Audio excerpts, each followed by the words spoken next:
Welcome to our channel. I know many of you enjoy relaxing with these videos.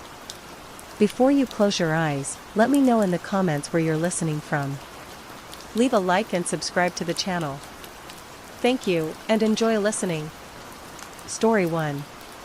It had been empty for years, boarded up windows, a sagging porch, weeds reclaiming the front steps. But today, as I walked past, something was different. The front door was open. The air smelled like fresh paint and something faintly sweet, like old perfume. My pulse quickened. There was a light on in the upstairs window, and behind the curtain, something moved. I paused mid-stride, telling myself, it must be the new owners, finally fixing up the place. What else could it be? Yet, something felt wrong. The neighborhood had been buzzing with talk whenever a property sold, but no one had mentioned this house. No moving trucks, no contractors' vans, no dumpsters for renovation debris. Just an open door where yesterday stood only weathered boards. My reasonable mind told me to continue my walk, to mind my own business, but my feet carried me toward the front gate instead. The rusted hinges protested as I pushed it open, releasing a sound like a distant animal's cry. The overgrown path felt springy beneath my shoes, moisture from morning dew still clinging to the tall grass. "Hello?" I called out, my voice sounding smaller than intended. "I noticed your door was open. Is everything okay?" No answer came, but the breeze shifted, bringing that sweet perfume scent stronger now, mingled with something else, dust and decay. My skin prickled with goosebumps despite the warm air. The front door hung open just enough for me to see into the dim entryway. Footprints disturbed the dust on the floor, leading inside. Fresh footprints. Someone had been here recently. I should have left, should have called someone, anyone. Instead, I pushed the door wider and stepped inside. "Hello?" I called again, louder this time. My voice echoed back, bouncing off empty walls. The interior felt wrong in ways I couldn't articulate. The layout matched what I expected, but proportions seemed subtly distorted. The ceiling appeared too high in the entryway, too low in the living room visible beyond. Wallpaper peeled in long, curling sheets, revealing layers beneath, floral patterns giving way to stripes, giving way to solid colors. I pulled out my phone to use as a flashlight, but the screen kept flickering, the battery indicator dropping rapidly. I slipped it back into my pocket and moved deeper into the house, drawn by a soft sound from upstairs, a creak, like weight shifting on old floorboards. The staircase curved upward, each step groaning under my weight. Halfway up, I paused, noticing something odd. The banister felt warm to the touch, not room temperature, but distinctly warm, like skin. I jerked my hand away, heart hammering, yet I continued climbing. The upstairs hallway stretched before me, doors lining both sides. At the far end, one stood partially open, a soft glow spilling out, the light I'd seen from outside. "Is anyone here?" My words hung in the stale air. The floorboards beneath the faded runner vibrated slightly, a subtle tremor that traveled up through my shoes into my legs. The walls seemed to inhale around me, contracting inward by fractions of an inch before expanding again. I blinked hard, convinced my mind was playing tricks. I moved toward the lit room, passing closed doors. Behind one, I heard something scratch, faint but unmistakable. Behind another, what sounded like whispers, too quiet to make out words. My rational mind supplied explanations, settling wood, wind through cracks, perhaps mice. The door to the lit room swung wider as I approached, though no draft existed to move it. Inside, a single bulb hung from the ceiling, swaying slightly, though the air remained still. The room contained almost nothing. Bare walls, empty except for a chair facing away from the door and toward the window I'd seen from outside. No one sat in the chair, yet the curtain moved again, a gentle shift as if brushed by invisible fingers. I stepped inside. The light bulb dimmed momentarily, then brightened. The sweet perfume smell grew overwhelming, cloying. On the peeling wallpaper, I noticed writing, tiny words scrolled in pencil, covering every inch in a microscopic hand. I leaned closer, struggling to read them. I found a way in. I found a way in. I found a way in. The same phrase repeated thousands of times. My fingers traced the writing, and the wall felt like it was pulsing beneath my touch, a soft rhythm, like a heartbeat. The chair creaked, rotating slowly toward me of its own accord. I stumbled backward, hitting the wall, which felt yielding, almost soft. My phone vibrated in my pocket. I pulled it out to find the screen lit up despite the battery warning.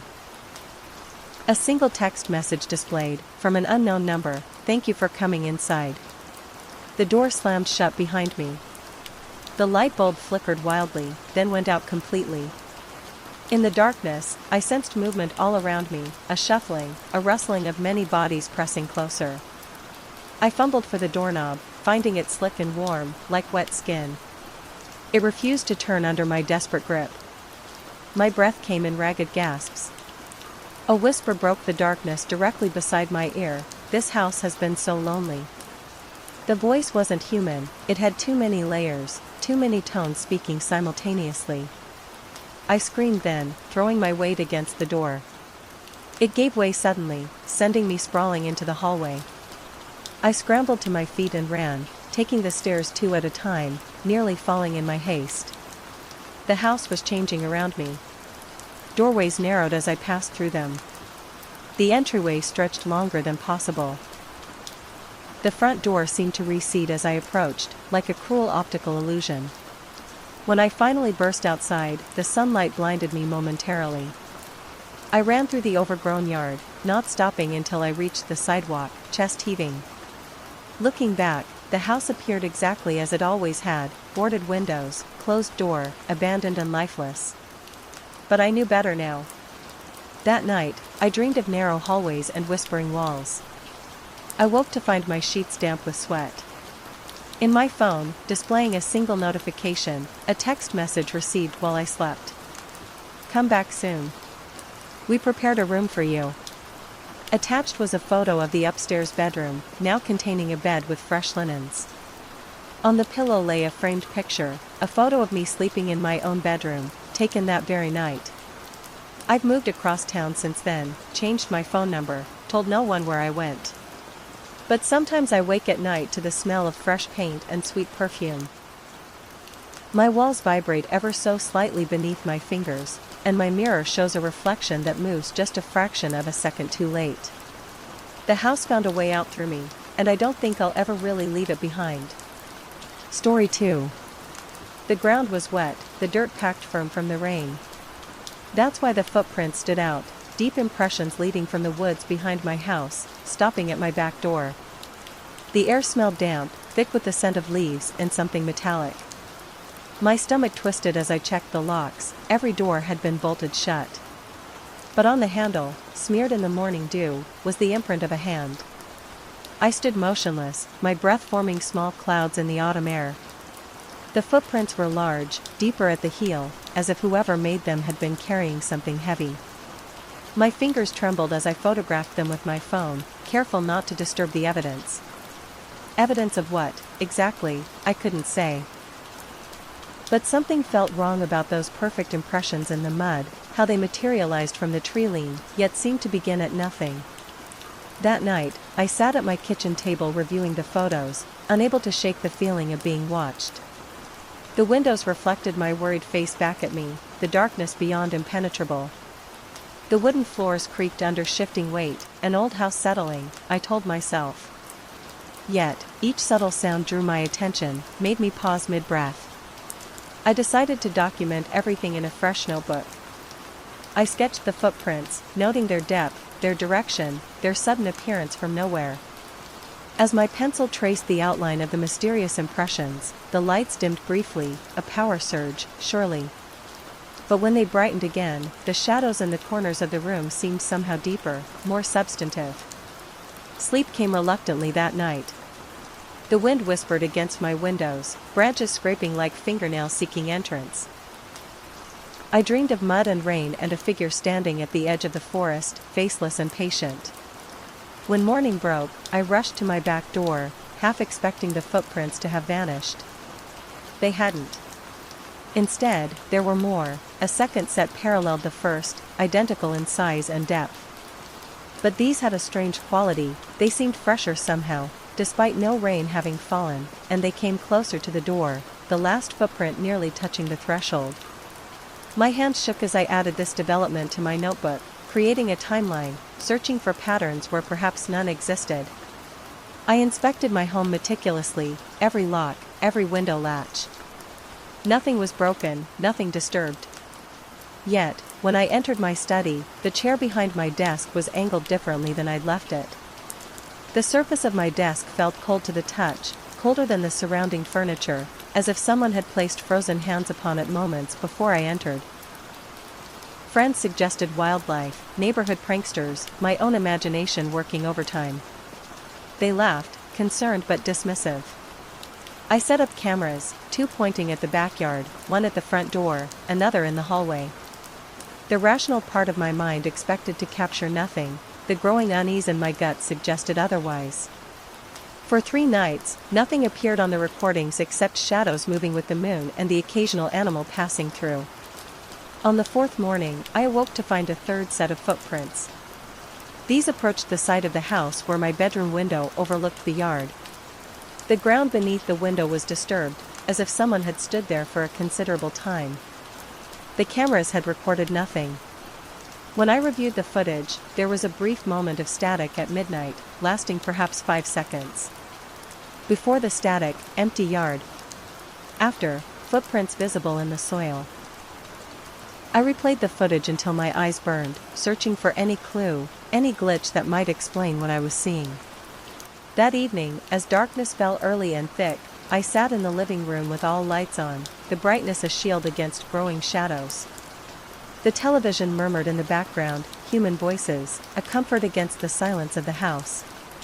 A documentary about deep-sea creatures, their bioluminescent bodies evolving to survive in darkness so complete it seemed solid. The television flickered once, twice, the picture distorted, stretched, then settled. But the sound changed. Beneath the narrator's steady voice, I heard something else, a whisper so faint I had to mute the program to be sure. It came not from the speakers, but from the walls themselves, a soft, continuous sound that might have been words in a language I almost understood. I pressed my ear against the cool plaster. The vibration was subtle but unmistakable, like a hive of insects moving within. When I placed my hand on the surface, the whisper stopped. I wrote this in my notebook with trembling letters, my neat documentation devolving into urgent scrolls. The next morning, I found a small object on my kitchen counter, a smooth black stone, polished to a gleam, roughly the size of a quarter. I had never seen it before, had no memory of bringing such a thing into my home. When I picked it up, it was warm to the touch, as if it had absorbed body heat. The surface felt almost soft, giving slightly under the pressure of my fingers. I placed the stone in a plastic bag, labeled it carefully, and added it to my growing collection of inexplicable things. My notebook now contained detailed records, dates, times, descriptions of footprints, strange sounds, temperature fluctuations in specific rooms. Looking at it spread across my table, I realized I had created a map of something moving through my life, circling closer with each passing day. Sleep became difficult. When exhaustion finally pulled me under, my dreams were filled with whispers and the sensation of being observed by something patient and hungry. I would wake suddenly, certain someone was standing at the foot of my bed, only to find shadows playing tricks on my tired eyes. One morning, I discovered all the cameras had been unplugged. Not turned off, physically disconnected from their power sources. My notebook was open to a new page, though I had closed it the night before. And there, in handwriting that resembled my own but wasn't quite right, was a message, "We see you watching." My heart raced as I backed away from the table. The 3 words stared up at me, written with firm pressure that had nearly torn the paper. I called the police then, my voice surprisingly steady as I reported an intruder. They came, took notes, found no signs of forced entry. They suggested better locks, a security system, perhaps counseling for stress. Their flashlights illuminated nothing unusual in the woods beyond my property. That night, I sat awake in the kitchen, a knife on the table before me. Not for protection, I somehow knew it would be useless against whatever was happening, but because having it there made me feel less powerless. The refrigerator hummed. The clock on the microwave blinked. And somewhere in the house, something moved, a soft sliding sound, like fabric against wood, then a creak of weight on the old floorboards. My breath caught in my throat as I strained to locate the source. It seemed to come from everywhere and nowhere, as if the house itself were shifting around me. The knife on the table moved. Not dramatically, just a small rotation, the handle turning perhaps 15 degrees to the right. I stared at it, unable to comprehend what I was seeing. Then the lights went out. In the sudden darkness, I heard footsteps, heavy, measured, approaching the kitchen with deliberate slowness. My hands fumbled for the knife, but it was no longer where it had been. The footsteps stopped just outside the doorway, beyond the reach of the dim emergency light that cast long shadows across the linoleum. "Who's there?" My voice sounded small, a child's question to the dark. The answer came not in words, but in sensation. The air pressure changed, a heaviness pushing against my skin, filling my lungs with something thicker than oxygen. The emergency light flickered, casting momentary illumination on the doorway. Nothing was there, nothing visible, at least. But in that brief strobe of light, I saw new footprints forming on the kitchen floor. Mud appearing from nowhere, pressed into existence by invisible weight. One print, then another, approaching where I sat frozen. They stopped in front of me. The chair across from mine moved backward, its legs scraping loudly against the floor. It pulled out as if someone were about to sit down. The wooden seat creaked under sudden weight.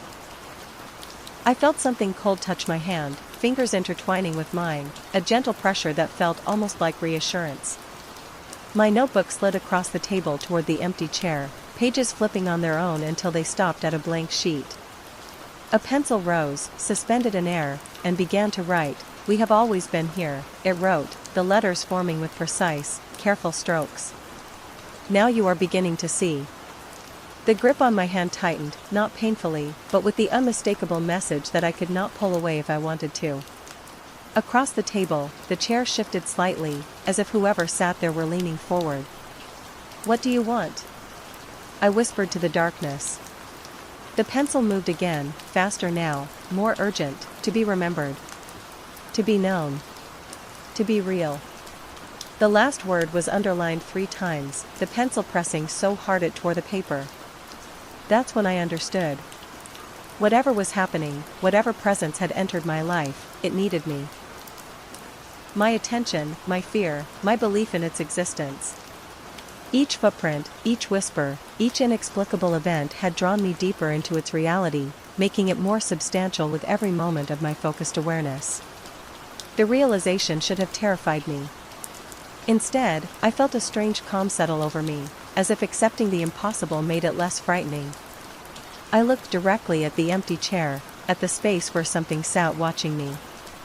"I see you," I said, the words feeling like a ritual, an acknowledgement of something ancient and patient. The air around me vibrated with a sound just below hearing, more feeling than noise. The invisible fingers squeezed mine once more, then released. The chair pushed back. Footprints continued across the kitchen floor, toward the back door. The lock turned on its own, the door swinging open to reveal the night beyond. For a moment, I glimpsed something at the threshold. Not a shape, not a figure, but a distortion in the air, like heat rising from summer pavement. It paused there, as if looking back at me, then moved into the darkness toward the woods. New footprints appeared in the damp earth, leading away from my house. I watched from the doorway as they formed, one after another, until they reached the tree line and stopped. The forest seemed to bend inward at that point, embracing whatever had returned to it. The dark spaces between trees deepening to accept it home. The night air carried a scent of earth and something else, something old and wild that made my skin prickle with recognition of things humans have forgotten how to name. I closed the door but didn't lock it. Somehow, I knew locks no longer mattered. What had visited me would return if it wished. Or perhaps it had never truly left. Perhaps it had merely changed form, changing from footprints and whispers to something else, something that lived now in my awareness, in the corner of my vision, in the breath of air against my neck when I think I'm alone. My notebook remains on the kitchen table. I've stopped writing in it, the documentation seems unnecessary now. There's no longer anything to prove, no mystery to solve. Instead, I've started leaving the back door unlocked at night, and sometimes I place a smooth black stone on the threshold, a small acknowledgement of what we both now know. I still hear whispers sometimes, when the house is quiet and my mind drifts toward sleep. They no longer frighten me. Instead, they feel like conversation, like the exchange of secrets between old friends. When new footprints appear in the yard, I follow them to the edge of the woods, stopping where the shadows grow too deep to penetrate. One day, I might follow them further. Something tells me that when I do, a new set of footprints will lead back to my door, and someone else will begin to wonder about the strange impressions that appear without warning, about the whispers in the walls, about the feeling of being watched by patient, hungry eyes. And somewhere in the woods, I will wait for them to see me. Story 3. He wasn't moving, just standing there, half in the shadows, his head tilted slightly to the side. The air smelled of damp pavement and something sharp, like burning wood. My pulse pounded as I watched from the window. He didn't knock, didn't call out, just stood there, waiting. And when I turned away for just a second, he was closer. I blinked hard, pressing my forehead against the cool glass. The stranger wore a dark coat, his features obscured by distance and the odd angle of his stance. Something about his stillness felt wrong. People don't stand that still, they shift weight, adjust posture, scratch itches. But he remained motionless, like a photograph placed in my reality. "Hello?" I called through the glass, my voice sounding thin even to my own ears. The figure gave no response, no acknowledgement, just that same unnatural stillness.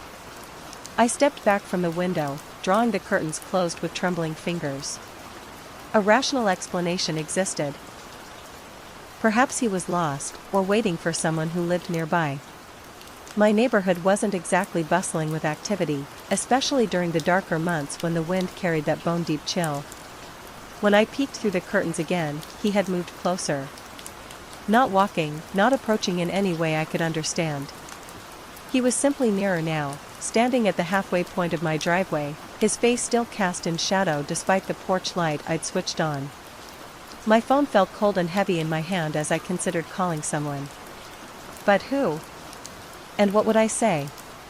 There's a man standing in my driveway doing absolutely nothing threatening?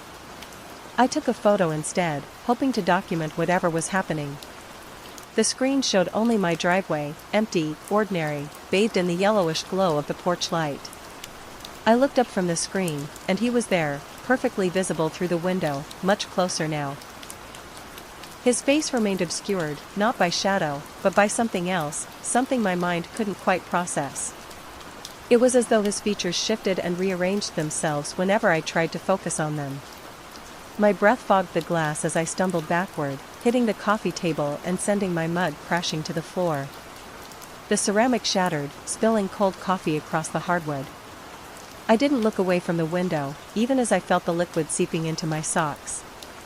The photograph I'd taken showed nothing, but I knew what I saw.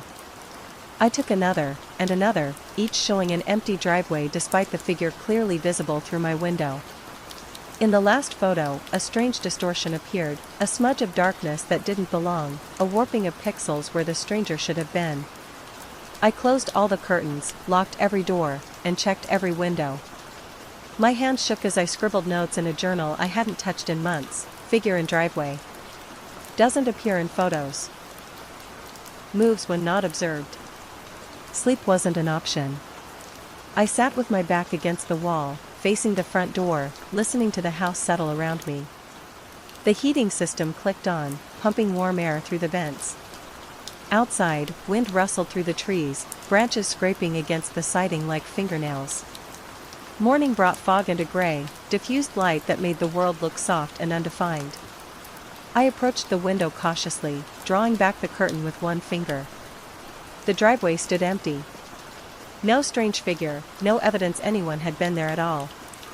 Relief washed over me, followed immediately by doubt. Had I imagined it? Created a threat from a shadow, a trick of light? I laughed at myself, the sound hollow in the quiet house.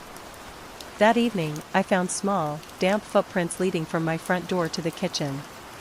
They weren't mine, too small, too narrow. They faded before reaching the refrigerator, as if whoever made them had simply ceased to exist. I followed their path backward to the front door that remained locked, dead-bolted, and chained from the inside. The smell came next, burning wood and something else, something sickly sweet that made my stomach turn. It emanated from nowhere and everywhere, growing stronger when I tried to locate its source. I opened windows despite the cold, lit candles, sprayed air freshener. Nothing helped. I heard it while in the shower, a soft tapping from somewhere in the house, rhythmic, deliberate. I stood frozen, water running down my body, suddenly ice cold despite the steam filling the bathroom. The tapping stopped when I turned off the water, but started again when I closed my eyes to rinse my hair. My journal filled with observations, times, sensations. I recorded everything, documenting the slow unraveling of normality. Photos showed strange distortions now, blurred areas, unexplained shadows, strips of static cutting across otherwise ordinary images of my home. The mirrors changed first, subtle differences, a delayed reflection, a movement that didn't match my own. Then more noticeable ones, the reflection looking back at me with an expression I wasn't making, my image standing still when I moved away. I covered every reflective surface in the house with sheets, towels, anything I could find. I saw him again one night when exhaustion had finally pulled me into restless sleep. He stood at the foot of my bed, still, tilted at that impossible angle. I couldn't scream, couldn't move. My body betrayed me, paralyzed as he slowly, painfully slowly, raised one hand toward me. I woke gasping, sheets soaked with sweat, but on my arm, 5 distinct marks, like fingerprints pressed too hard into my skin, bruising the flesh beneath. The walls began to change next. Subtle at first, the paint seeming fresher in some spots, faded in others. Then more dramatic shifts. I'd enter a room to find the wall color different, the texture changed. I took photos, compared them, documented the changes. The pictures showed nothing unusual, just my home as it had always been, not as I was seeing it now. I stopped leaving the house entirely. Groceries delivered, left at the door. I'd wait until the delivery person was gone before retrieving them, rushing out and back in, locking the door behind me. My work suffered. Emails went unanswered. Deadlines missed. None of it seemed important anymore. The stranger visited nightly now, appearing in different places throughout the house. Always standing still, always watching, always vanishing when I blinked or turned away, only to reappear somewhere closer. I spoke to him once, demanded to know what he wanted. My voice echoed back to me from walls that seemed to absorb and then return a sound, distorted and wrong. I set up recording devices, old phones, a laptop camera, a voice recorder, running continuously. The footage showed nothing unusual, just empty rooms with occasional unexplained static. But the audio picked up whispers, words buried under layers of white noise, unintelligible except for one phrase that repeated, nearly ready. My reflection changed completely. The person in the mirror was me, but not me. Familiar features arranged in subtly wrong ways, eyes too wide, smile too fixed. It moved independently now, watching me even as I backed away from it. I broke the bathroom mirror with a hairbrush, but each fragment showed a different piece of that wrong face, all of them watching, all of them smiling. The smell became unbearable, thick enough to taste. My throat burned with it. My eyes watered constantly. The walls vibrated when touched, a low hum that I felt rather than heard, thrumming through my fingertips and up my arms, settling in my chest like a second heartbeat. I awoke one morning to find my journal filled with writing that wasn't mine. Cramped, slanted script covering pages I'd left blank. Most was nonsensical, strings of words that almost formed coherent thoughts before dissolving into gibberish. But scattered throughout, one sentence repeated, "I'm almost with you now." The stranger appeared in daylight for the first time, standing in my kitchen when I entered. Still unmoving, still watching with that face I couldn't quite perceive. But closer than ever. Close enough that I should have been able to reach out and touch him. I didn't. Instead, I backed away, room by room, until I hit the front door. Outside, the world looked wrong. Colors too bright, shadows too dark, everything slightly out of alignment with my memory of it. I stumbled down the driveway, grass cool and damp beneath my bare feet. The air smelled clean here, free of that burning sweetness that filled my home. I turned back to look at the house, my sanctuary turned prison. Through every window, in every doorway, reflections of myself stared back. Dozens of them. All wrong. All watching with eyes that weren't quite mine. And behind them all, the stranger, finally moving, walking slowly through my home as if he belonged there, as if it had always been his. I sit now at the end of my own driveway, watching my house, where he lives. The air smells of damp pavement and something sharp, like burning wood. I stand perfectly still, waiting, my head tilted slightly to the side. Someone new has moved in. I see them at the window, watching me. When they turn away, I move closer. Story 4. I had memorized every inch of this house before buying it, 3 bedrooms, 2 bathrooms, a small attic.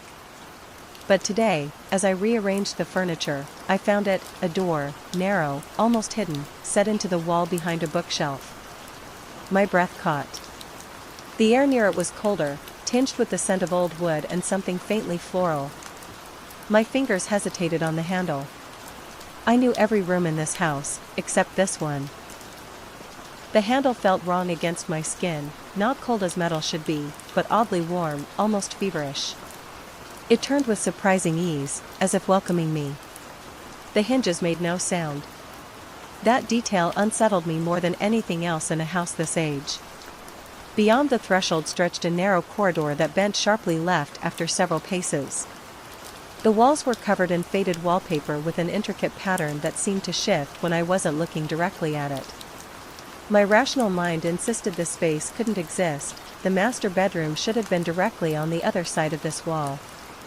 I stepped inside, drawn by curiosity stronger than caution. The air felt dense, carrying scents that cycled between dusty books, rain-soaked earth, and something medicinal. My footsteps fell silent against the wooden floor, absorbed completely. The bend in the hallway revealed a small room with a single window. Outside that window was a landscape I didn't recognize. Rolling hills under twilight skies where my neighbor's house should have been. My heart stuttered. I pressed my forehead against the glass, feeling it vibrate subtly against my skin. The view remained constant, impossible. Backing away, I noticed a desk positioned beneath the window. Its surface held a leather-bound journal and an antique fountain pen that glistened wetly in the dim light.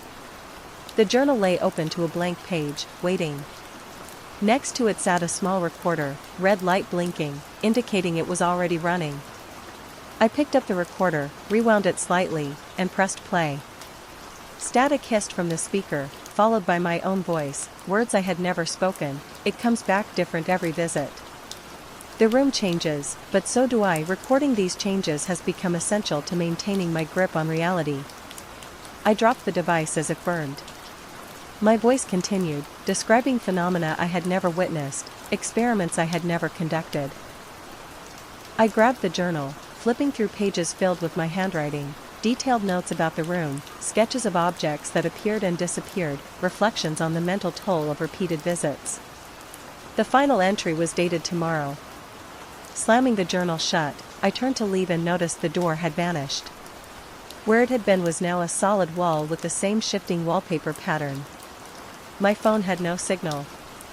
The window, when I returned to it, showed a different view, a dense forest where moonlight filtered through branches that swayed without wind. I began systematically examining the room, documenting everything in the journal, not because I believed my future self had written the previous entries, but because maintaining methodical observation felt like my only defense against mounting panic. The recorder captured my observations. The pen moved smoothly across the paper, its ink changing color subtly with each paragraph. Sometimes black, sometimes deep blue, occasionally a rusty brown that reminded me of dried blood. Hours passed, or perhaps minutes. My watch ran backward, then forward, then stopped altogether. I discovered a second drawer in the desk that hadn't been there during my first inspection. Inside lay photographs of myself standing in this room, looking progressively more haggard. In the final image, my face was turned away from the camera, focused on something beyond the frame. The room began to change around me. Wallpaper shifted patterns. The ceiling height lowered imperceptibly. The air grew heavier with each breath. I documented everything, speaking into the recorder, writing in the journal, taking pictures with my phone despite its lack of signal. The room responds to documentation, I said into the recorder. It evolves more rapidly when observed and recorded. Perhaps if I stop. A knock came from inside the wall, 3 sharp raps followed by 2 softer ones. I froze. The knocking repeated, identical in pattern and intensity. I approached the wall cautiously, placed my palm against it, and felt vibrations beneath my skin, not from knocking, but from something moving on the other side. I knocked back, matching the pattern. Silence followed, then a response, my exact pattern, but with one additional knock. The wallpaper beneath my hand grew warm and began to ripple like water disturbed by a stone. A voice whispered from everywhere and nowhere, "Keep recording.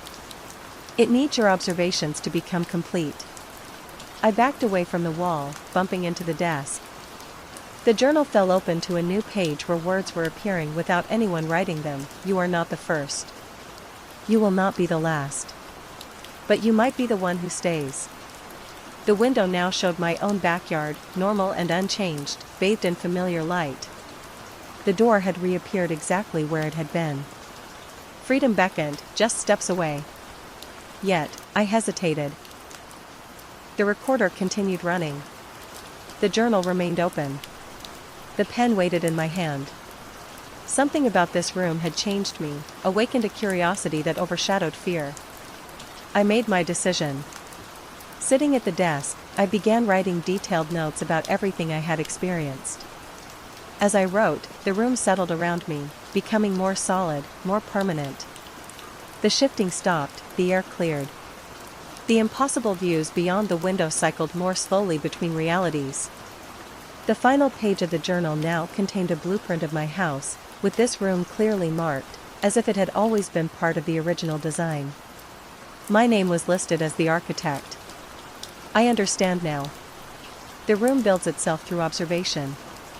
It creates its own history, using the minds of those who find it. By documenting it, I validate its existence across multiple realities. Sometimes I leave through the door, returning to my normal life.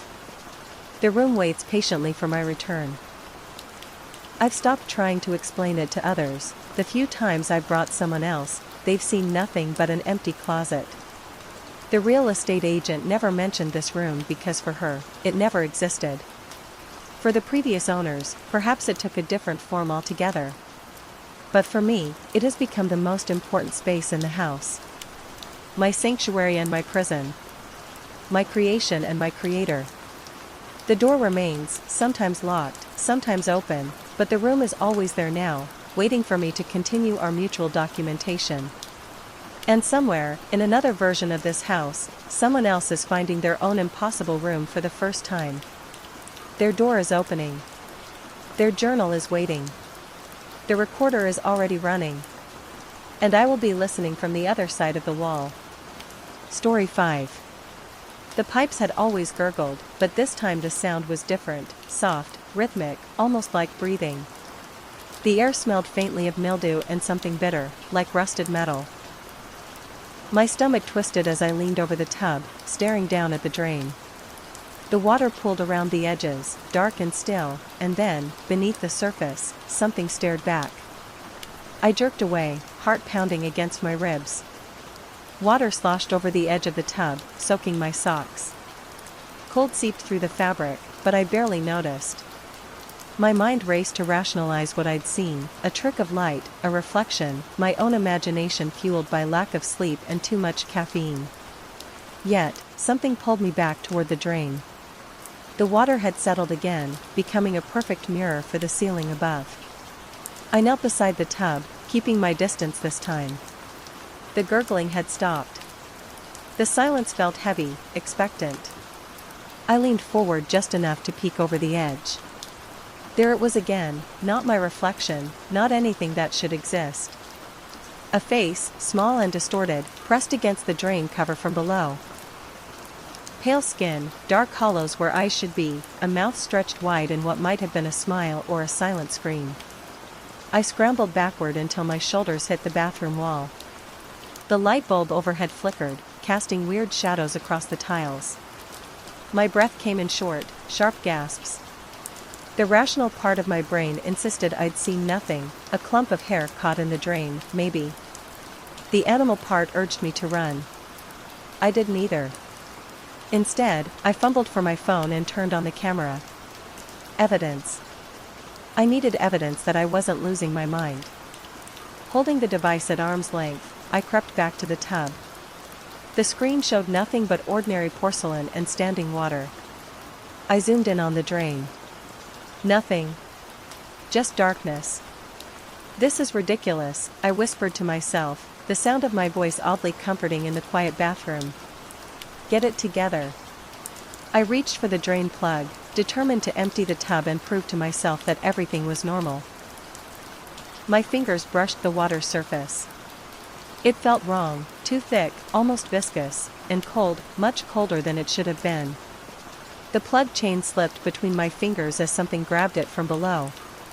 The water began to drain with a gurgling noise that sounded too much like laughter. I staggered back, wiping my hand frantically on my jeans. A dark residue remained on my fingertips, like ash mixed with oil. It smelled of copper and rot. That night, I slept on the couch, bathroom door firmly shut. Dreams came in fragments, rushing water, whispered conversations just beyond comprehension, and always that face watching me from dark corners and reflective surfaces. Morning brought sunshine and rational thought. I made coffee, scrolled through news on my phone, and almost convinced myself I'd experienced some strange half-dream state. Stress does funny things to perception. I'd been working too hard, sleeping too little. The mind plays tricks. The bathroom awaited, necessary for my morning routine. I approached it wearily, feeling foolish in the daylight. Everything looked normal. The tub was dry, drain uncovered and ordinary. I laughed at myself and stepped inside, closing the door behind me. As I brushed my teeth, the tap dripped, each droplet hit the sink with a sound too loud in the small space, drip, drip, drip. Then a soft knock from somewhere beneath the floor. I froze, toothbrush suspended mid-stroke. The knock came again, 3 distinct taps from below the sink. I spat quickly and dropped to my knees, opening the cabinet doors. Nothing but pipes and cleaning supplies. The knocking continued, moving now, tracing a path through the walls, following the pipes. I pressed my ear against the cool tile floor. The tapping grew louder, more insistent, no longer a knock but a scratch, scratch, scratching, something trying to get in, or out. My curiosity outweighed my fear. I needed to understand what was happening. After breakfast, I began researching the apartment building, history, the water systems, anything that might explain the strange occurrences. My search revealed nothing unusual, no tragic deaths, no construction anomalies, just an ordinary building with ordinary plumbing. That evening, I set up a simple experiment. I filled the tub halfway, then added a waterproof camera I'd purchased during my lunch break. It was designed for capturing fish in aquariums, but it would serve my purpose. I positioned it facing the drain, set it to record, and left the bathroom. An hour passed before I gathered the courage to check the footage. Most of it showed nothing but still water and the mundane drain. Then, at the 26-minute mark, the water rippled without cause. The drain cover shifted slightly, as if something had nudged it from below. I leaned closer to my laptop screen, squinting at the pixelated image. A finger, pale and wrinkled from water exposure, poked through one of the drain holes, then another. They wiggled slightly before retreating. The water drained slowly, though I hadn't removed the plug. I rewatched the footage until my eyes burned. Each viewing revealed new details I'd missed before. The fingers had dirt beneath the nails, the water changed color subtly after they appeared, taking on a rusty tinge. And just before the camera shut off unexpectedly, a whisper came through the speakers, too distorted to understand, but undeniably a human voice. That night, I blocked the drain with a rubber stopper and weighed it down with a heavy candle. I slept poorly, waking at every creak and groan of the building. Near dawn, the pipes began to shake. The vibration traveled through the floors and walls, rattling picture frames and dishware. It built to a crescendo, then stopped abruptly. The sudden silence woke me fully. I lay still, listening. Water was running somewhere. The bathroom. I found the tub full to the brim with dark water, the stopper gone, the candle nowhere to be seen. The surface rippled, though nothing had disturbed it. And floating in the center, turning slowly with an unseen current, was a scrap of paper. I fished it out with a clothes hanger, unwilling to touch the water again. The paper contained a message written in blotchy ink: "I'm coming up." The handwriting looked eerily familiar. I rummaged through old notebooks until I found what I was looking for, notes from a creative writing class I'd taken years ago. The handwriting matched my own, but the message wasn't anything I remembered writing. I drained the tub using a plastic cup and a bucket, careful not to touch the water. When the last of it disappeared down the drain, I noticed something caught in the cover, a single human hair, much longer than my own. I collected it with tweezers and sealed it in a plastic bag. Evidence. The next day passed without incident. I showered at the gym, avoided the bathroom sink except when necessary. I began to feel foolish again. Perhaps I was working too hard, perhaps I needed a vacation. That night, I woke to the sound of dripping, slow, measured drops hitting the floor in my bedroom. Drip, drip, drip. I opened my eyes to darkness. The dripping continued, closer now. Something wet fell on my cheek. I reached up and touched it. My fingers came away dark. In the dim light filtering through the window, I fumbled for the lamp beside my bed. Light flooded the room, revealing wet footprints leading from the bathroom to my bedside. Small, like a child's, but distorted, too many toes, oddly jointed. Water dripped from my ceiling, forming a growing stain directly above me. I grabbed my phone and the bag containing the hair. This had gone beyond curiosity or rational explanation. I needed help. The night manager at the apartment complex was unsympathetic. No, there had been no water leaks reported. No, there was nothing strange about the plumbing. Yes, old buildings make noise sometimes. Perhaps I should consider speaking to someone about anxiety. I returned to my apartment, determined to gather more evidence. The ceiling stain had disappeared. The footprints were gone, though the carpet remained damp. I set up cameras in every room, focusing on drains and water sources. I taped voice recorders near the pipes. I sealed the bathtub drain with waterproof epoxy. For 2 days, nothing happened. The cameras recorded empty rooms. The voice recorders captured nothing but the normal sounds of the building. The epoxy seal remained intact. I began to breathe easier, to sleep through the night again. Then the dreams returned, more vivid now. I found myself walking through flooded corridors, water up to my ankles. Behind each door I passed, someone called my name in a voice that bubbled and gurgled. At the end of the hall, waited a door I both longed and dreaded to open. I always woke before I reached it. On the third night, I sleepwalked for the first time in my life. I woke standing in the bathtub, the epoxy seal broken beneath my feet. Water rose steadily around my ankles, pouring from the drain rather than into it. It carried a putrid smell, like stagnant ponds and decay. The water swirled around my feet, forming patterns that gradually resolved into words, "Let me in." Fear paralyzed me. The water continued to rise, knees, thighs, waist. I remained frozen, watching as something began to emerge from the drain. First those pale fingers, then a hand, an arm, impossibly thin and elongated. The flesh looked waterlogged, bloated in some places, shrunken in others.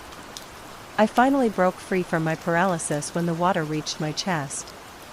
I scrambled out of the tub, slipping on the wet floor. Behind me, whatever was emerging continued its slow ascent. I slammed the bathroom door shut and barricaded it with a bookshelf. Water seeped beneath the door, spreading across the living room floor. With it came a voice, my voice, but wrong, distorted as if speaking through liquid. "I've been waiting for you," it said, "for so long in the dark and cold. But I found my way back. Through the pipes. Through the spaces in between. You called me here." "I never called you," I shouted at the door. A laugh bubbled from beneath the door. "Every time you looked in the mirror and didn't recognize yourself. Every time you wondered who you might have been, every path not taken. I'm the you that fell through the cracks." The doorknob turned slowly. The bookshelf began to slide aside, pushed by some impossible force. Water poured through the widening gap, bringing with it a smell of mud and minerals and ancient things. I fled the apartment with only my phone and keys. In the hallway, emergency lights cast everything in red. The fire alarm blared.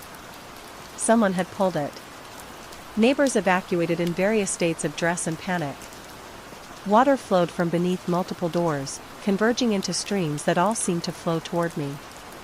Outside, standing in the parking lot with other confused residents, I checked my phone. The camera I'd left running in the living room was still active. The screen showed my apartment filling with water that defied gravity, flowing up walls and across ceilings. And wading through it all, a figure that both was and wasn't me, like looking at my reflection in rippling water, distorted, wrong. Its movements jerky and uncoordinated, as if it hadn't quite figured out how bodies work in this world. It approached the camera, its face filling the screen, those eyes dark hollows that somehow still managed to see, that mouth stretched too wide in a smile that contained too many teeth. "Found you," it said, just before the connection died. The building was evacuated for a week while emergency crews dealt with what they called a catastrophic plumbing failure. Multiple pipes had burst simultaneously throughout the system. Engineers expressed bewilderment at the pattern of the breaks. They formed a perfect spiral, centering on my apartment. I never returned to collect my belongings. Some things matter more than possessions. I move frequently now. I avoid staying anywhere with old plumbing. I shower only when necessary, quickly, never closing my eyes. I drink bottled water. I cover every drain in every temporary home. But sometimes, catching my reflection in unexpected places, a store window, a puddle after rain, the black screen of my phone, I see it watching me, that other version of myself that found a way through. And I wonder how many more versions might exist in the dark spaces between realities, looking for a way up and out. I keep moving, because the water always finds me eventually. The pipes in this current place have started to gurgle, soft, rhythmic, almost like breathing. It won't be long now. Story 6. I had lived here for years. The closet had always been empty, nothing but coats and old boxes shoved against the walls. But last night, as I reached for the light switch, something knocked. My breath caught. The scent of dust and something sharp, almost like iron, filled the air. Slowly, I stepped closer. Another knock. This time it came from the inside. I pulled my hand back from the doorknob, the cold metal suddenly burning against my skin. The knock repeated, 3 distinct taps in succession. Not random, not accidental. Deliberate. I stood frozen, watching the white-painted door as if it might dissolve before my eyes. My mind raced with explanations. Perhaps a branch from the tree outside was scraping against the exterior wall. Maybe the old house was settling, pipes contracting in the cold. But deep down, I knew better. The sound came from within, not without. I retreated to my bedroom, leaving the closet untouched, unopened. Sleep eluded me that night, my ears straining for any sound from beyond my bedroom wall. The silence that followed was almost worse than the knocking, expectant, watching, waiting. Morning light filtered through my curtains, and the memory of last night seemed distant, dreamlike. I convinced myself it had been my imagination, a product of stress and fatigue. With newfound courage, I approached the closet and swung the door open wide. Nothing. Just my winter coats, shoes stacked in their organizer, and cardboard boxes filled with forgotten mementos. I pushed aside the hanging clothes, ran my fingers along the back wall, solid, unmovable. I knocked on it myself, testing the sound. It didn't match what I'd heard. I began documenting everything. Not because I believed something supernatural was happening, but because I needed to prove to myself that nothing was. I set up a small voice recorder inside the closet, hidden beneath an old sweater. I took photos of the interior from every angle, searching for anomalies. My research became obsessive. I measured the dimensions of the closet, comparing them with the exterior wall measurements. I tapped every inch of the walls, listening for hollow spots. I even borrowed an infrared thermometer, recording cold spots that seemed to drift around the small space like invisible currents. The knocking didn't return for 5 nights. When it did, it woke me from a deep sleep, 3 taps, a pause, then 2 more. I grabbed my phone to record, but by the time I reached the closet, silence had fallen again. The recording captured nothing but my own ragged breathing. I became aware of other changes around the house. The mirror in my bathroom seemed to hold reflections a fraction of a second longer than it should. Water from the kitchen tap ran cold, then scalding, without touching the temperature controls. The smell, that metallic iron scent, would appear suddenly in rooms I hadn't entered for days. My digital thermometer showed the closet was consistently 5 degrees colder than the rest of the house. No draft could explain it. When I placed my hand against the back wall, it vibrated subtly, like the purr of a distant machine. I began talking to the closet. Not because I expected an answer, but because the silence had become unbearable. I would sit cross-legged on the floor, the door open wide, and ask questions into the darkness. What are you? What do you want? Are you trapped? My voice recorder captured only static after each question, white noise that seemed to pulse and shift when I listened closely through headphones. I spent hours analyzing these recordings, convinced I could hear patterns forming, almost like words taking shape beneath the hiss. A friend visited, concerned about my withdrawn behavior.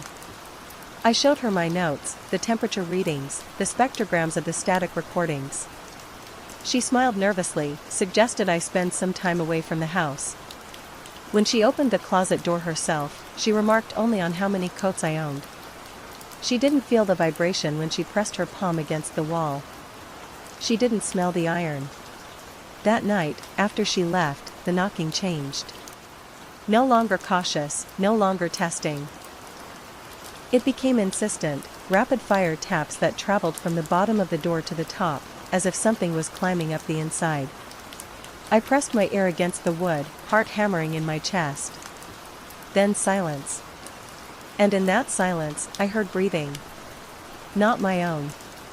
This was shallow, rapid, excited, coming from inside the closet, from a space that couldn't possibly contain anything living.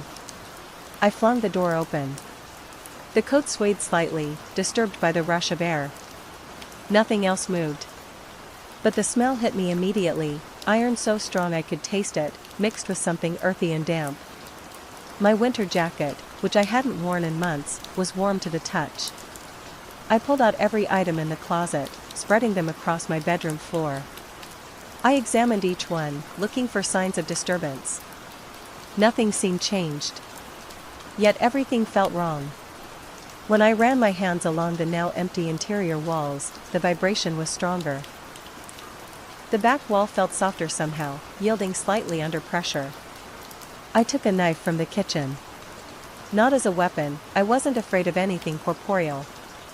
But as a tool. I pressed the tip against the back wall of the closet, expecting resistance. Instead, it sank in easily, as if I were cutting into clay. I pulled it back immediately. The knife emerged clean, the wall unmarked where I had pierced it. I tried again, pressing harder this time. The knife sank into the hilt. When I withdrew it, the blade was coated with something dark and viscous, not blood, too thick, too dark, but reminiscent of it. The substance evaporated within seconds, leaving no trace on the metal. That night, I slept in my car. The next day, I returned with a hammer and a flashlight, determined to find answers. I began tapping the hammer against the back wall, listening for hollow spots. The entire wall sounded wrong. Not solid like drywall, not hollow like a cavity, but somehow muted, as if the sound was being absorbed. I struck harder, and the hammerhead sank into the wall with a wet sound. I pulled it back, watching in fascination as the wall sealed itself, leaving no mark. I moved 3 inches to the right and struck again, harder this time. The wall gave way entirely. The flashlight revealed not the expected wooden studs and insulation, but a space, a passage that couldn't exist given the exterior dimensions of my house. It extended backward, narrowing as it receded. The walls, organic-looking, pulsing slightly in the beam of light. And that's when I heard it. Not knocking this time, but a voice, faint, distorted as if traveling through water to reach me. It spoke a single word that I felt rather than heard, resonating in my chest cavity rather than my ears. Finally. I should have sealed the wall. I should have fled. Instead, I widened the opening, driven by a compulsion stronger than fear. The passage seemed to breathe, expanding and contracting slightly. The air flowing from it was warm and moist, carrying that metallic scent. I recorded everything on my phone, narrating my discoveries, preserving evidence of what I'd found. When I played back the recording later, my voice was the only sound captured. The passage, the breathing walls, the distant voice, none of it registered. I began mapping the passage, measuring how far it extended. By my calculations, it reached well beyond the exterior wall of my house, into space that should have been my backyard. Yet when I looked out my window, the yard remained unchanged, unbroken. The voice came more frequently now, always distant, always distorted. Sometimes it seemed to call my name, though I could never be certain. Other times it whispered long strings of words I couldn't quite grasp, meanings that hovered just beyond comprehension. I found myself standing before the opening in the closet wall, staring into its depths for hours. Time seemed to stretch and compress around me. The passage would appear longer when I first looked, then suddenly much shorter, as if it were breathing in and out, drawing me deeper with each exhalation. My dreams changed. I would see myself walking down that passage, touching the warm, yielding walls, following the voice to its source. In these dreams, I was not afraid, but filled with anticipation, as if approaching a long-awaited reunion. I began to lose track of when I was awake and when I was dreaming. The boundary between my bedroom and the closet, between the closet and the passage, became fluid, uncertain. I would find myself standing before the opening with no memory of having gotten out of bed. The voice grew clearer, more insistent. It no longer echoed from the depths, but seemed to originate from just behind the thinning membrane of reality that separated us. It asked questions now, mirroring my earlier inquiries. What are you? What do you want? Are you trapped? I found myself answering aloud, my responses automatic, unthinking. And with each answer, the passage widened slightly, the distance between myself and the voice shortened. My phone filled with recordings I didn't remember making, photographs of the passage taken from angles I couldn't have achieved. In some, I could make out my own silhouette standing deeper within the tunnel than I had ever ventured. The knocking returned, but now it came from everywhere: the walls of my bedroom, the floor beneath my feet, the ceiling above my head. My entire house had become a membrane, thin and permeable, between one reality and another. I stopped going to work. Stopped answering calls. My focus narrowed to the passage, to the voice, to the mystery that consumed me. I set up a chair facing the closet, watching, waiting, documenting. The boundaries between observer and observed blurred. Sometimes I felt I was looking not at the passage, but at myself from the other side. Last night, everything changed. The knocking stopped abruptly, giving way to perfect silence. The passage, which had been growing steadily wider, contracted suddenly, narrowing to a sliver. The voice called out one last time, urgent now, almost desperate, "Help me cross." I approached the opening, pressed my face close to examine it. In the narrowing gap, I saw movement. A hand, or something like a hand, pressed against the other side of the membrane. Fingers splayed. Without thinking, I raised my own hand to meet it. Our fingertips connected through the thinning barrier. A surge of electricity shot up my arm, and the world tilted sideways. For one disorienting moment, I saw myself from the outside, standing before the closet, hand outstretched, eyes wide with wonder and fear. Then I was back in my body, gasping as the passage sealed itself completely, leaving only a solid wall. The knocking never returned. The voice fell silent. The iron smell faded, replaced by the normal scent of my home. Everything appears normal now. The closet is just a closet again. My winter coats hang undisturbed. The cardboard boxes remain sealed. By all outward signs, nothing unusual ever happened here. But something has changed. I notice it most when I catch my reflection unexpectedly. There's a momentary disconnect, as if the person in the mirror moves a fraction of a second after I do. When I speak, my voice sounds slightly unfamiliar, resonating differently in my chest. I've destroyed all my recordings, all my notes. Not because I want to forget, but because they're no longer necessary. I understand now what was knocking from inside my closet, what was calling to me from the passage that shouldn't exist. And sometimes, when I'm very quiet, I can hear knocking again. But now it comes from outside the house, trying to get in. Someone, or something, calling my name with my own voice, asking to be let inside. I know I should ignore it. But each day, I find myself drawing closer to the front door, my hand reaching for the knob, ready to answer. Story 7. It started as a faint sound, too soft to be the wind, too deliberate to be the house settling. But as I pressed my ear to the wall, my stomach clenched. The air smelled musty, thick with the scent of old plaster. And behind the wallpaper, just beneath the surface, I heard it, a whisper. I pulled back, running my fingers along the faded floral pattern. The wall felt cool against my skin, except for one small area that radiated warmth, like a living thing. My new home had quirks, that's what the real estate agent called them, quirks. The uneven floorboards, the doors that refused to close properly, the light switches that worked only when they wanted to. But this was different. The whisper came again, a string of words too muffled to understand. I grabbed a glass from the kitchen, returned to the wall, and pressed the open end against the wallpaper, placing my ear against the bottom. The sound clarified slightly, a voice, low and rhythmic, speaking words I couldn't quite catch. "Hello?" I called, feeling ridiculous talking to my wall. The whispering stopped immediately. I told myself it was nothing, just pipes, or perhaps a radio from the neighboring house. I went about unpacking, arranging books on shelves, hanging clothes in the closet. But my eyes kept darting back to that spot on the wall. That night, as I lay in bed, I heard it again. The whispering had grown louder, and now carried a cadence that reminded me of someone reading aloud. I switched on my bedside lamp and approached the wall.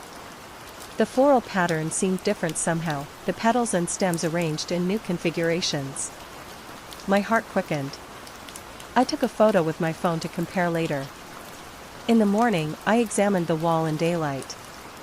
The pattern looked normal again, matching the photo I had taken when I first viewed the house. Had I imagined the changes? I touched the spot where the whispering had come from. The wall felt ice cold now, despite the warmth of the day. I decided to document everything. I set up a voice recorder near the wall, took daily photographs, and kept a journal of my observations. The whispering always began at night, growing louder with each passing evening. The wallpaper pattern would shift subtly, flowers blooming and withering in impossible ways. My recordings captured nothing but static. My photographs showed no changes. According to my evidence, nothing unusual was happening at all. But I knew what I heard. I knew what I saw. I invited a friend over for dinner, hoping for validation. As we ate, I watched her eyes for any sign that she noticed something wrong. "Your new place has character," she said between bites of pasta. "Do you hear anything strange?" I asked, trying to sound casual. From the walls, maybe? She tilted her head, listening. Just your neighbor's TV, I think. I don't have neighbors close enough to hear their television. After she left, the whispering started again, but different now, urgent, insistent. I stood before the wall, heart hammering in my chest. What do you want? I asked the wall. The whispering stopped. Then slowly, a single clear word emerged from behind the wallpaper: recognition. My breath caught in my throat. I hadn't imagined it. Something was there, and it had answered me. I ran my hands over the wallpaper, feeling the texture change beneath my fingertips. The pattern began to shift before my eyes, flowers stretching, stems elongating, forming shapes that resembled letters. I needed to see what was behind it. I went to the kitchen and returned with a utility knife. Carefully, I cut a small X in the center of the speaking spot. The wallpaper felt alive, resistant to the blade, almost like skin. When I peeled back the first corner, a gust of stale air escaped, carrying the scent of ink and old paper. Behind the wallpaper was another layer, not of plaster or drywall, but of newspaper clippings, yellowed with age. They covered every inch, overlapping in chaotic patterns, headlines about missing persons, unsolved mysteries, strange phenomena, all from decades past. The whispering grew louder, coming now from everywhere at once, from inside the wall, from behind me, from inside my own head. I continued peeling away the wallpaper, revealing more clippings. In the center of them all was a single photograph of a man standing in front of this very house. His face was blurred, but something about his posture seemed familiar. On the back of the photo, written in faded ink, "I am still here." The room grew cold. I stepped back from the wall, dropping the knife. The newspaper clippings began to rustle, as if stirred by an unfelt breeze. Words formed in my mind, not heard, but somehow known: "You found me." I wanted to run, to leave this house and never return. But curiosity rooted me to the spot. I had to understand. "Who are you?" I asked the wall. The clippings shuddered. Several detached themselves and floated to the floor. Beneath them was another layer, not newspaper this time, but pages torn from journals and diaries, covered in handwriting identical to my own. I knelt to examine one. The page contained details of my life, thoughts I had never shared, dreams I had never spoken of. The date at the top was next week. My head spun. The whispering surrounded me now, a chorus of voices, all speaking at once, all with my voice, all telling different versions of the same story. I stumbled back, colliding with my desk. My journal fell open, pages flipping of their own accord, stopping on today's entry, which I hadn't written yet. In my handwriting, I found something behind the wallpaper today. I should stop looking. I should cover it up. I won't. The air in the room felt thick, hard to breathe. The wallpaper continued to peel itself away, revealing more and more layers: newspapers, photographs, journal pages, letters, all connected to me somehow, all telling fragments of a story I didn't yet understand. In a frenzy, I began to tear at the wall, ripping away wallpaper and clippings by the handful. Underneath it all was a mirror, dusty and cracked, but still reflective. In it, I saw myself, but wrong somehow. My features arranged differently, my eyes too wide, my smile too knowing. My reflection spoke, its lips forming words mine did not: "We've been waiting for you." I reached out to touch the mirror, my fingers passed through the surface as if it were water. Cold hands grabbed mine from the other side, pulling gently. I resisted, jerking back. The hands retreated, but the mirror rippled like disturbed water. That night, I covered the exposed section of wall with a bookshelf. I told myself I would call a contractor, have the wall sealed properly, perhaps even demolish it entirely and rebuild. But I did none of those things. Instead, I found myself drawn back to it, moving the bookshelf aside to stare at the mirror beneath the torn wallpaper. Each time, my reflection seemed slightly different, older sometimes, younger others, occasionally wounded or changed in ways I couldn't articulate. And always the whispering continued. I began to understand: fragments, warnings, predictions, regrets. The voices were all mine, all from different paths my life might have taken or might still take.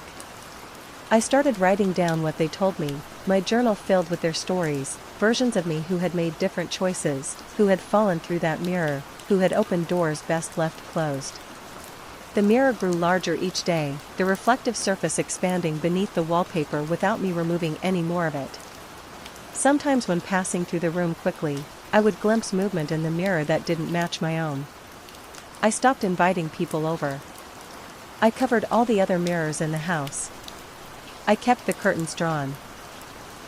But I couldn't stop returning to that wall, couldn't stop listening to the whispers, couldn't stop staring into the growing mirror and the wrong reflections it showed me.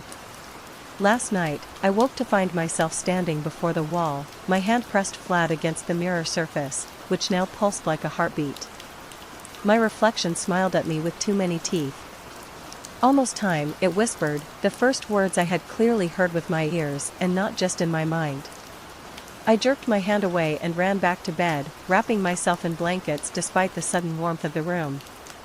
This morning, I found a journal entry I don't remember writing.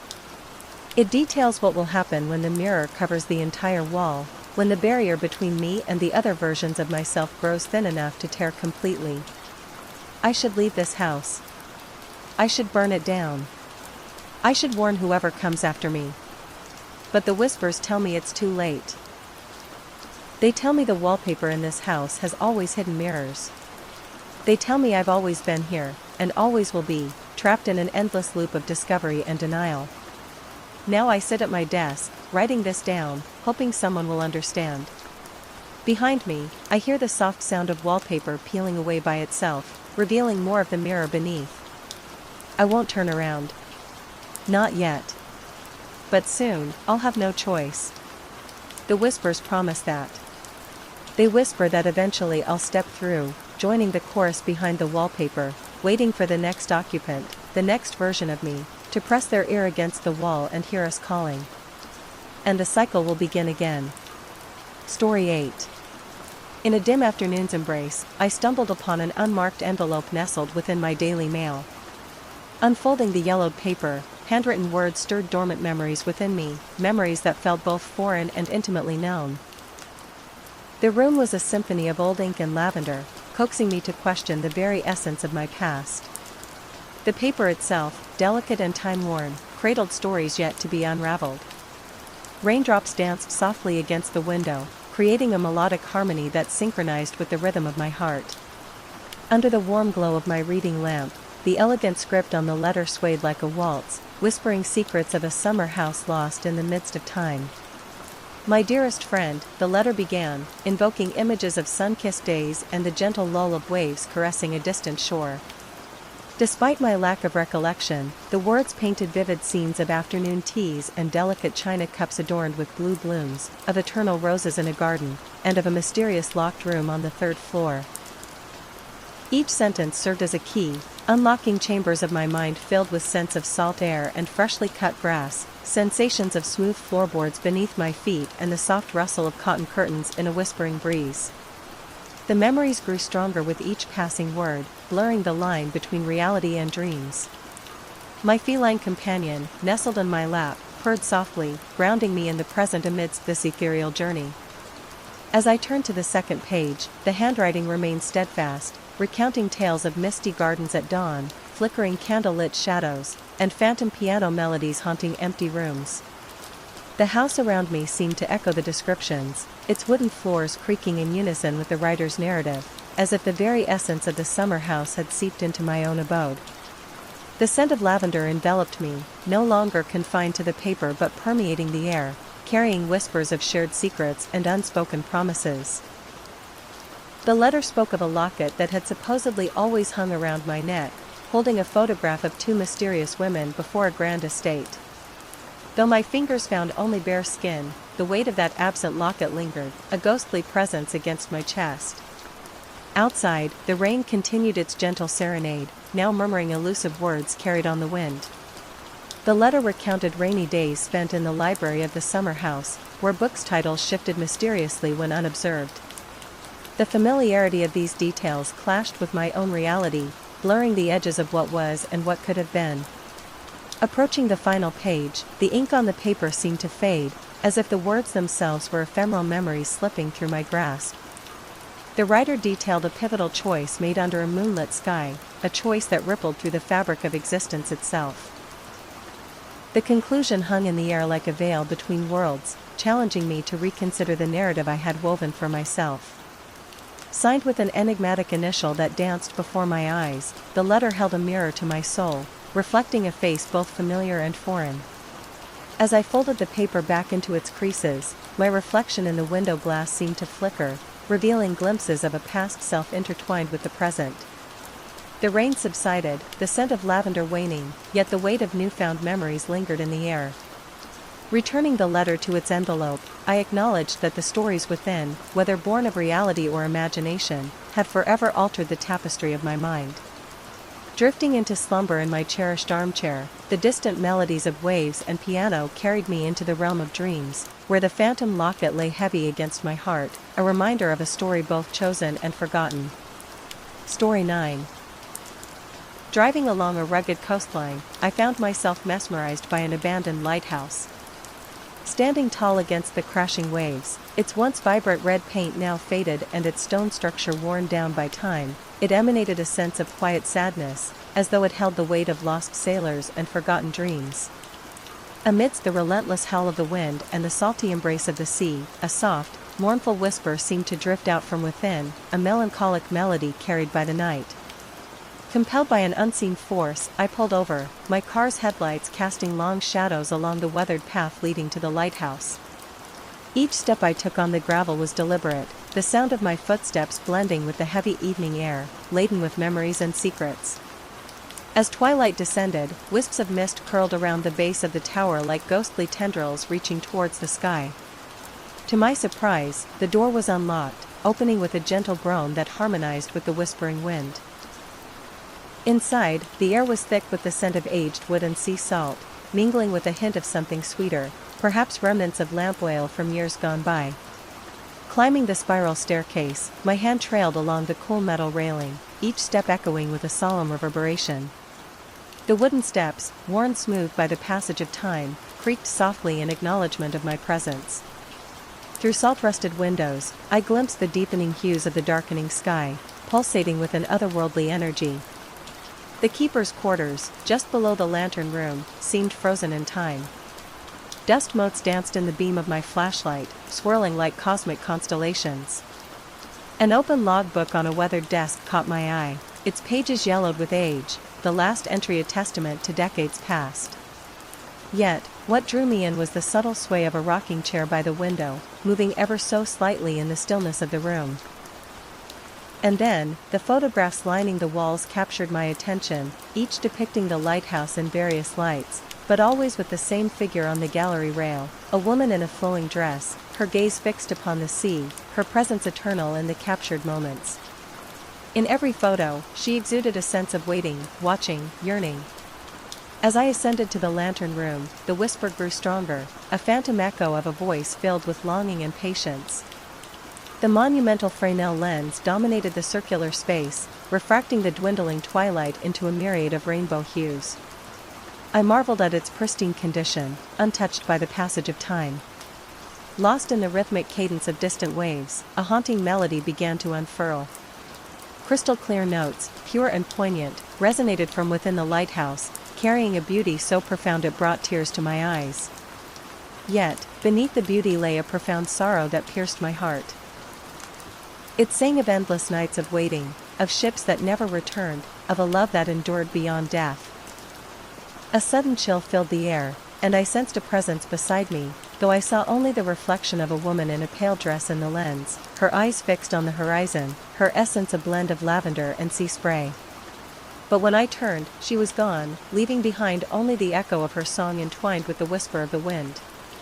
Respecting the melancholy that enveloped the lighthouse, I descended slowly, each step a silent tribute to the eternal vigil of the woman in the photographs, her face now clearer, her expression a mix of hope and resignation.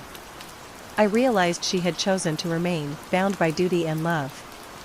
As I sat in my car, Gazing at the first stars above the lighthouse, the whisper lingered, no longer unsettling, but rather a gentle reminder. It whispered of enduring love, of sacred duty, of memories that transcend time. Even now, on quiet nights when the wind carries a certain tune, I hear her melody, envisioning her standing in a lantern room, a beacon of light in the darkness, haunted not by fear, but by a poignant reminder. The lighthouse taught me that love, duty, and memory are forces that echo through eternity, like a whispered lullaby offering solace to lost souls and guiding light in the darkest of nights. Story 10. High above the vibrant city, an enchanting rooftop garden unveiled itself to me. Nestled atop a forgotten edifice, illuminated by hidden lanterns, the garden emanated a surreal radiance, with lush plants and blossoming flowers casting a spellbinding glow. The mingling fragrances of city rain and fresh blooms stirred a sense of intrigue, as if the garden existed in a realm where urban clamor intertwined with tranquil enchantment.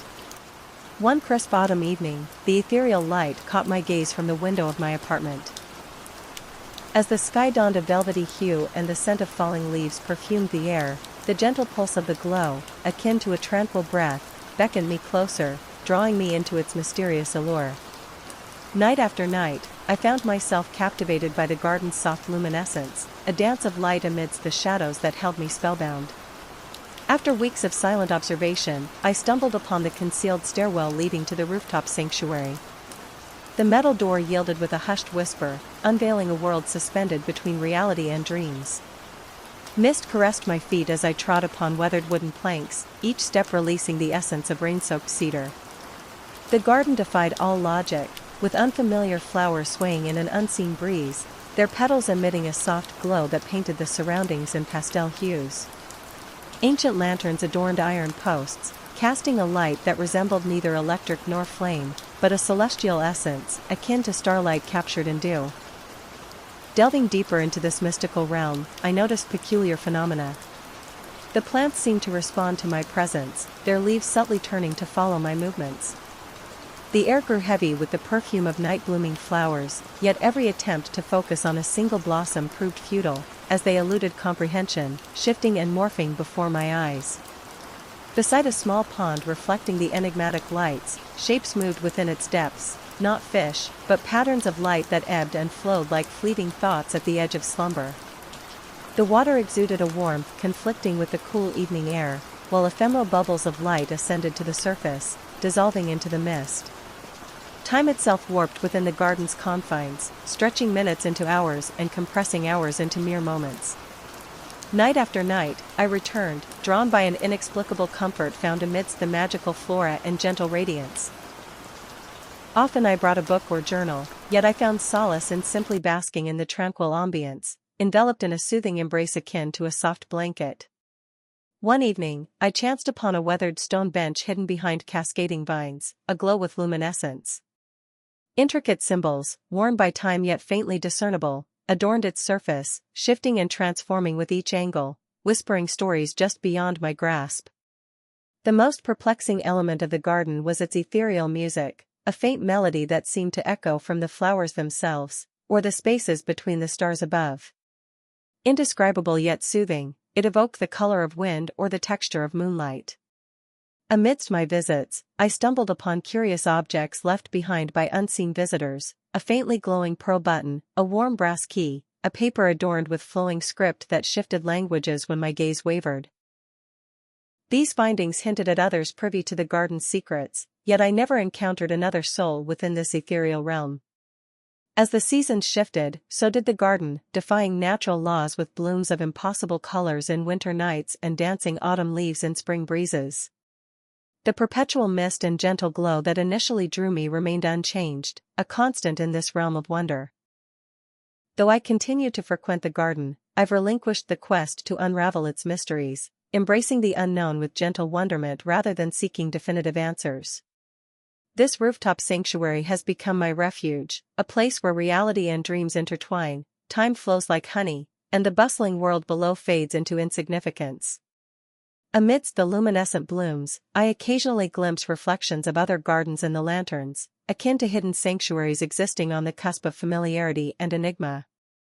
Perhaps, I muse, this rooftop garden is but one of many secret havens scattered across the world, awaiting discovery by those in need.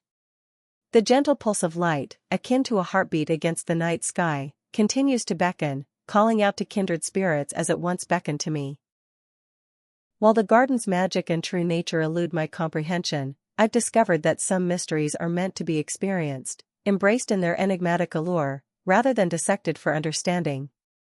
In this ethereal realm above the city, I've learned that true peace stems not from answers, but from embracing the questions with contented acceptance.